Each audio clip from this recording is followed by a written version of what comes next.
Good day, everybody. Welcome to the Entheogenic Esquire YouTube channel and podcast. Attorney Greg Lake. Today I want to talk about the 2007 non-prosecution agreement between Jeffrey Epstein and the Department of Justice, and I also want to talk about the state charges Jeffrey Epstein pled guilty to in 2007, how those two things relate to one another, and how the government, the Department of Justice, and the state prosecutor were able to get a plea bargain signed off by the judge despite having over 34 confirmed victims and multiple co-conspirators. Let's hop right in.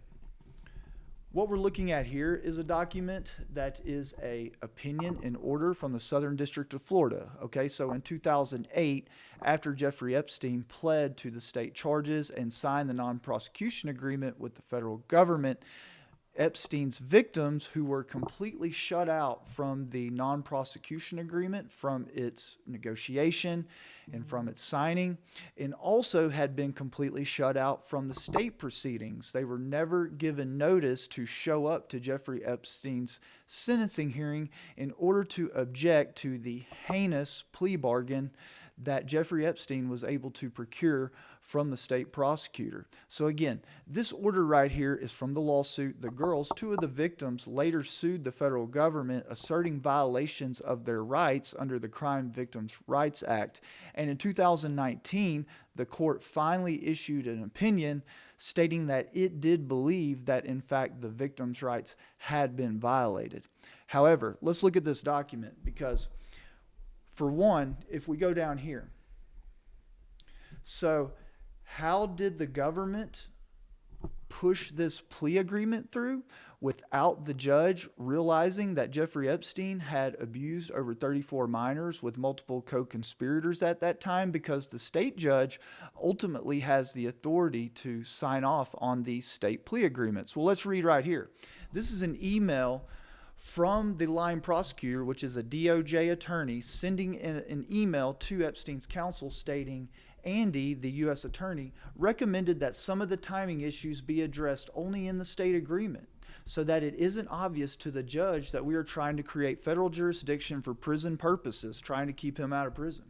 I will include our standard language regarding resolving all criminal liability, and I will mention co-conspirators, but I would prefer not to highlight for the judge all of the other crimes and all of the other persons that we could charge.